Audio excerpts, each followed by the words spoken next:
Hi, this is Lance with HealthySimulation.com. Right now I'm at IPSSW, which is being held for the first time in the United States at the New York Academy of Medicine, which is just across from Central Park, about 103rd Street.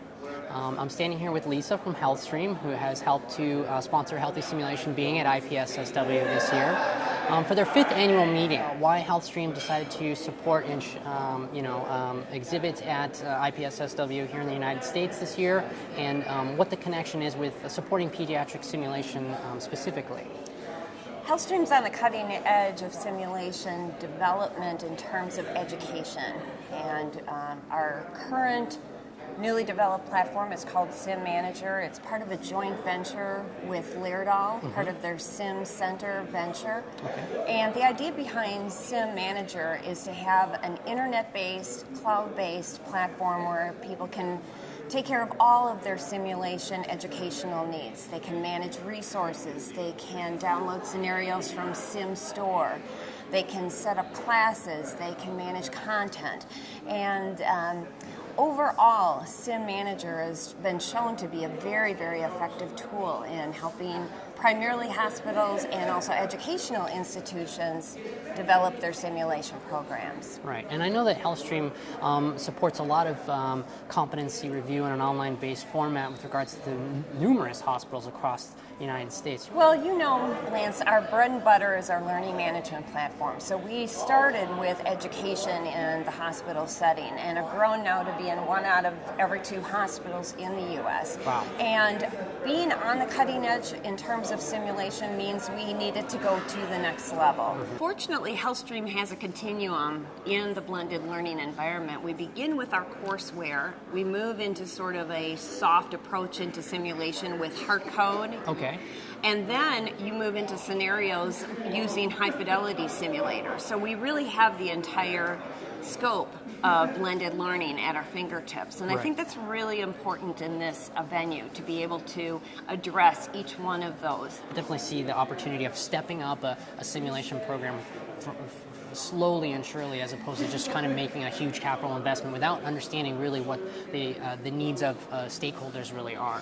And blended learning has been shown to be so effective in reaching students, much stronger than, say, a lecture setting. When you can really get a hands-on environment for students, the memory is so much more impactful. So Lisa, some of the, already on day one here at IPSSW, I've been noticing a lot of discussions about research in terms of implementing simulation as a way to maintain competency, not only initial training of pediatric-based knowledge and skills, especially in residency-type programs and in hospitals, but also for the retention of that information and taking a look at how simulation can be used as an effective tool, whether it be in situ, just-in-time training, or ongoing kind of reiterations of that initial training to be able to maintain most of that retention. And so, can you talk to us a little bit about how SimManager can be used as a platform to help kind of schedule and maintain this overarching kind of ongoing program and kind of culture of ongoing training with simulation? Well, you just summarized part of it, and we feel strongly that competency is an ever-changing, ever-flowing thing, that you don't just take a one-time skills test and you're done, but it is something that is actionable and that people need to constantly be taking a look at competency in terms of an ongoing evolution of time and skill level.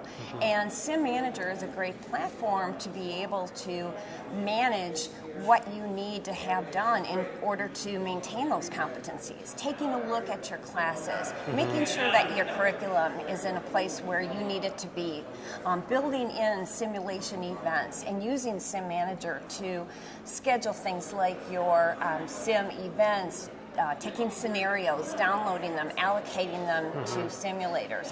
All of that is part of the functionality of SimManager, and we feel that's really an excellent platform to be able to use when it comes to competency. And I will say that having directed the Clinical Simulation Center of Las Vegas for so long, during its initial founding years from 2009 to 2012, that there is a serious underestimation about the amount of time and energy that it takes to really operate simulation technology in a curriculum and in a program in an ongoing fashion. So tools that allow for programs to be able to better start and engage with an ongoing process, whether it be equipment, scheduling, calendar, specific rooms, or just the scenarios themselves. That kind of management is definitely something that folks should definitely consider for that long-term application of utilizing simulation. It's not just something where you can buy the equipment and then walk away from it. It really does require staff time, training, and an ongoing process that's conducive to what we're hearing here at IPSSW about the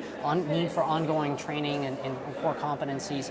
Not every 4 years for recertification, but maybe inside to 20 minutes a month, and an ongoing process that allows for better-based training. So I can definitely speak to that. Absolutely, and it's very labor-intensive, as you mentioned. There's so many moving parts, so much that needs to be done in order to manage those competency skills.